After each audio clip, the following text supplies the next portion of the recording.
Artis Paula Verhoeven baru saja menghadiri acara perayaan Hari Ibu yang emosional di sekolah Skole School. Di sana, ia bertukar surat dengan kedua buah hatinya, Keanu dan Kenzo. Isi surat Keanu, Kenzo, dan Paula terungkap dari Instagram Skole Friends. Dalam unggahan tersebut, Paula juga tampak memeluk masing-masing putranya. Kenzo mengawali suratnya dengan cerita polos tentang makanan favorit yang sering dimasak Paula. Ia juga mendoakan agar sang mama selalu merasa bahagia setiap harinya. Ade sayang mama banget. Ade suka dimasakin telur dadar dan mie goreng. Ade juga suka bihun. Mama juga suka bihun. Terima kasih ya mama. Semoga mama happy.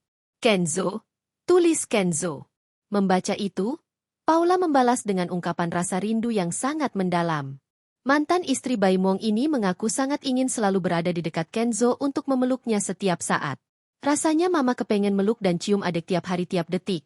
Mama pengen dekat terus sama adek, ungkap Paula dalam balasannya. Namun, terselip kesedihan karena saat ini mereka tidak bisa tinggal bersama setiap waktu.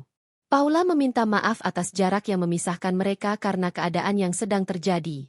Maafin mama ya adek, karena keadaan mama dan adek harus berjarak dan gak bisa ketemu setiap hari. Tulis Paula. Tak mau kalah, Keanu juga menuliskan betapa ia sangat menyukai bekal sekolah buatan mamanya. Keanu bahkan mencoba menebak warna kesukaan Paula meskipun tebakannya sedikit meleset. Mama, masakan mama enak, kakak suka. Sayang mama banget. Kakak paling suka kalau mama masakin kakak bekal ke sekolah. Mama juga suka ajak ke playground. Mama warna kesukaannya ungu ya? Keanu, tulis Keanu.